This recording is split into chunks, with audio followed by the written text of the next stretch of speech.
Mods tend to have a focal point. It might be historical realism, it might be gameplay or 3D artwork. In this second developer's diary, we are going to look in broad terms at the focal points you can expect to see in the Dominion of Men. But first, before we do that, we would like to tell you a little about the history of the mod and the caliber of the people behind it.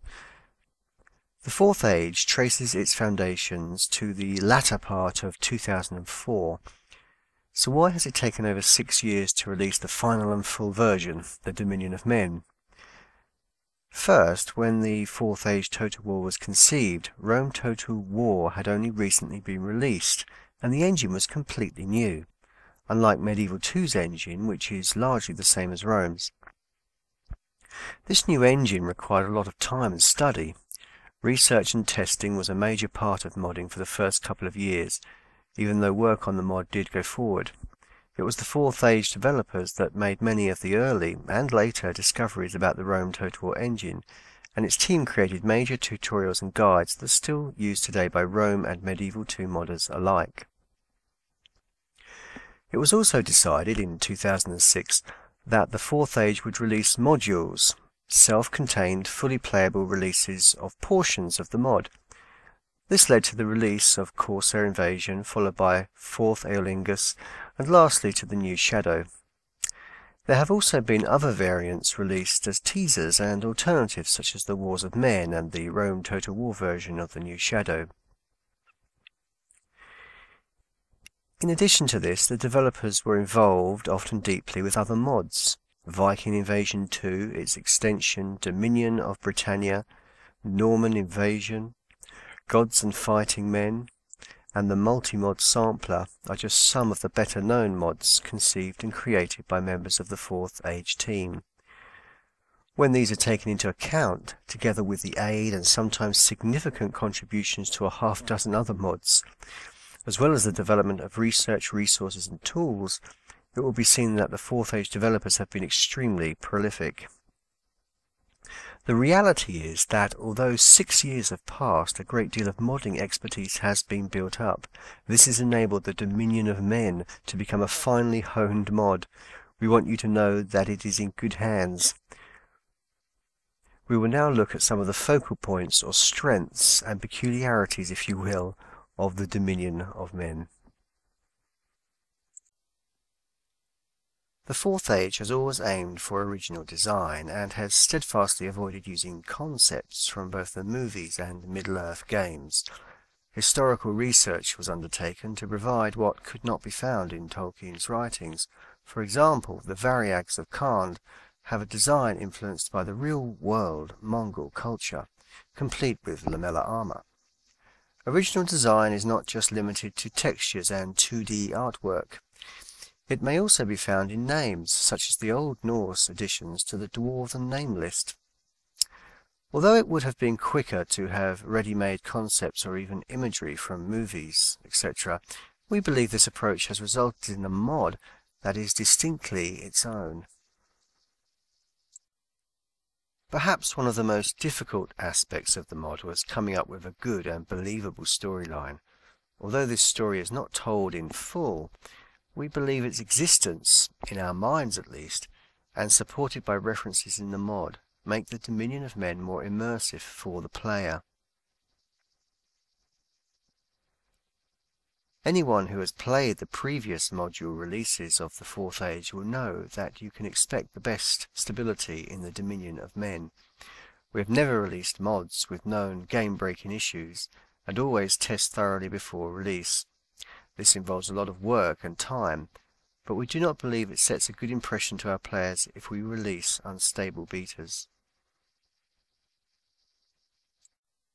Due to the Fourth Age team's history of research and discovery in the realm of coding, you can expect to see the most innovative use of game features in the Dominion of Men. By using the Senate feature, for example, we have set up an alliance system, something long called for by players.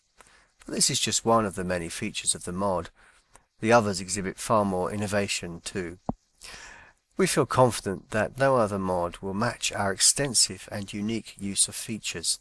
We are very excited about these and perhaps will reveal a little more in a future dev diary. As it was a 4th Age team member who wrote the standard work on unit stats and developed a unit balance tool, it is no surprise that the Dominion of Men will be extremely well balanced both in terms of units and campaign play. This is an area of modding which is very tedious and very time consuming. Luckily for you, the 4th Age has a history of perfectionists in the team. We feel it's important to have realistic balance in a mod. It allows the player to know that things are fair and that his accomplishments mean something. Realism may sound a little strange in what is, after all, a fantasy mod. By it we mean that we have tried to avoid fantasy cliches and make the mod more gritty, more like the real world. Also, being the 4th Age of Middle-earth, the less mannish elements of Tolkien's world are subdued and, in some cases, entirely absent. There are no Balrogs, Ents or giant eagles, and there are no wizards.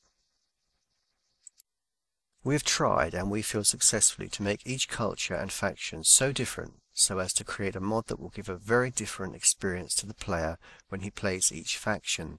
This variety is intrinsic to each faction and culture and their position on the map, but is enhanced even more by way of both a clever AI mechanism and a campaign script which runs briefly and invisibly at campaign start and sets the whole campaign up customized to the faction the player has chosen. This gives the Dominion of Men huge replayability, and we hope that players will return again and again to the mod, knowing that each campaign will be unique. Immersion is very important in a game. A piece of artwork that does not fit the world, a snippet of audio that says something irrelevant to the setting, music that has the wrong mood, all these can break the spell of immersion for a player. As Tolkien himself felt so strongly about this topic in his writings, we could only apply the same rigour to our own work. Our text is all proofed, our map analysed for inaccuracies, and the works of Tolkien often referenced and even read in full to ensure we have not missed anything. Names of units and buildings have been considered well, as also their descriptions.